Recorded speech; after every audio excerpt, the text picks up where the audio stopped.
We're very much of a sisterhood. Unity is very important to us. Yeah, I'm excited to use this 2 weeks leading into the World Cup just to push myself. It's about the confidence getting back on court because netball being actually a contact sport.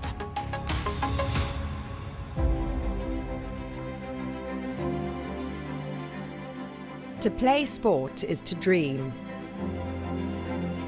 To dream of scoring that winning goal. Of being part of a match-winning defence. Exceptional steal there. The bench are up on their feet.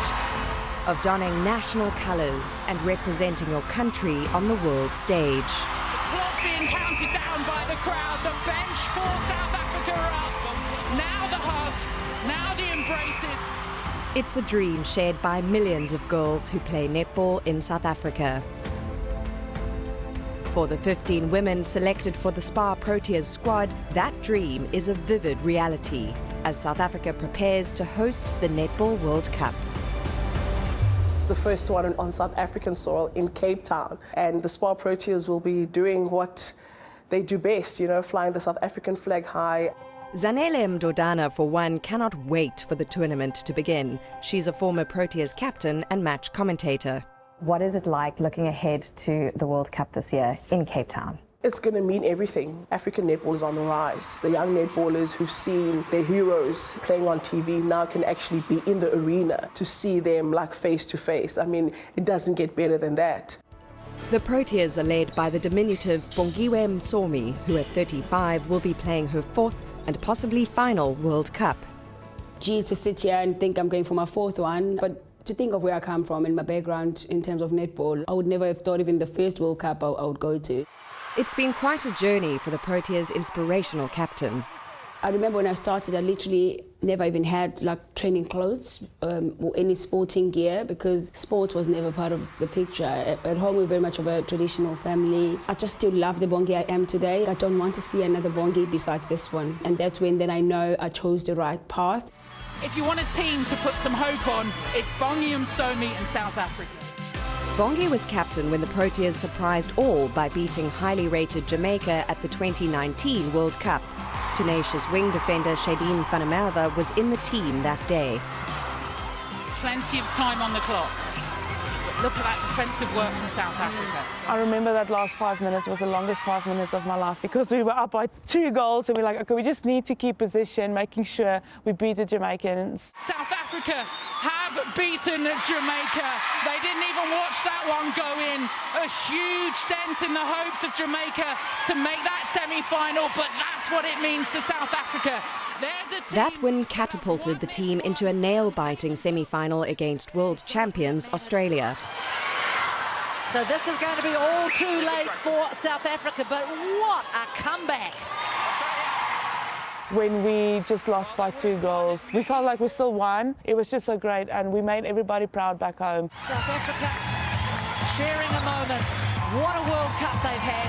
First time in the semi-final since 1995.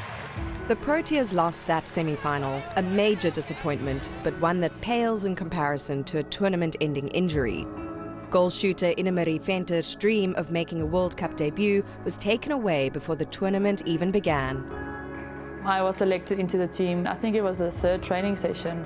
9 days before the start, I tore my calf, and 5 days later I was sent home.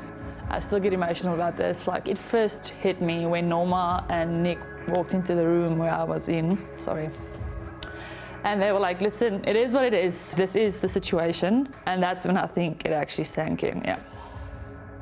I still remember that day when that happened. We were just doing some sprints and she just took off and I could see on her face she was devastated. That would have been her first World Cup and it's like a dream just taken away from you.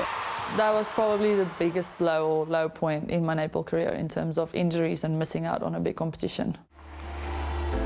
It's been 4 long years since her World Cup dreams were cruelly dashed. Now injury-free and based in England, 𝗃𝗵𝗶𝗆𝗃 dared to dream once more when the 𝗶𝗶𝗴𝗶𝗆 World Cup squad was announced. When they announced the squad, nobody knew who was the 15 until your name was actually read on that live stream on SuperSport. I had to call my sister to watch the live stream. I was on video call so that I can find out whether I am in the team or not. Bongi Msomi, 𝗀𝗵𝗶𝗿𝗆, cie𝗿𝗶𝗶𝗴𝗆. That was really stressful. 𝗃𝗵𝗵𝗀𝗆, Nicola Smith, van der Merwe, Shadeen. I literally thought I didn't make the team. The last player on my list, it's 𝗃𝗵𝗵𝗶𝗴𝗶. I had like heart palpitations and like that, just that relief of my name being called was, yeah. I was quite relieved, yeah. She could have thrown in the white towel and said, you know, I'm done. But she went back, did her rehab and got herself back on track. And it's great to see her back in the green and gold. The Netball World Cup is a week away, and the excitement building in the mother city is palpable. Here, local fans get to meet their heroines, but the question at the back of everyone's minds is, will they be able to bring it home? What are the chances we're going to end up on that podium? Chances are massive. The last time a South African netball team stood on the podium, it was in 1995. They've been together now as a group for a couple of years. They've grown as a team. They've been competitive against the best teams in the world. In previous years, we used to lose by almost like 30 margins, but now we are competitors. People respect us. They know that you can never write the 𝗃𝗵𝗶𝗴𝗆 off. For 𝗃𝗵𝗵𝗃, just making it onto the court will mean everything. I always think it's a dream come true, and not just because I was a little girl dreaming of playing big netball one day, but I think it's more a recent dream because I've missed the previous one. It will mean a lot for me to actually play this one and actually made my Netball World Cup debut in front of my family. To play sport is to dream, so can the Proteas go all the way and win the 2023 Netball World Cup? If I wake up one day and I'll be like, I've got a gold medal around my neck, that will be just so great. It's really an honor, obviously, to lead your country and to have, you know, all the hopes, people looking at you and thinking, you're going to lead us to a World Cup, you know, tournament that is massive, that is at home. It's not just, I guess, another tournament, and it's not just another task. What will it mean for you, knowing what it's like from the inside, to see someone like Bongi lead us to a win? Are there going to be tears? Absolutely. Yeah. A little girl looks at Bongi and says, it's possible. She's the epitome of nothing is impossible. And she's done it with such humility and such pureness and truth. I'm getting goosebumps just thinking about it. To see her walking on that stage and the crowd just going absolutely mad, going to lift a trophy, it would be saying to every South African child, can be done. What a finish to this game. Oh, my goodness, brilliant.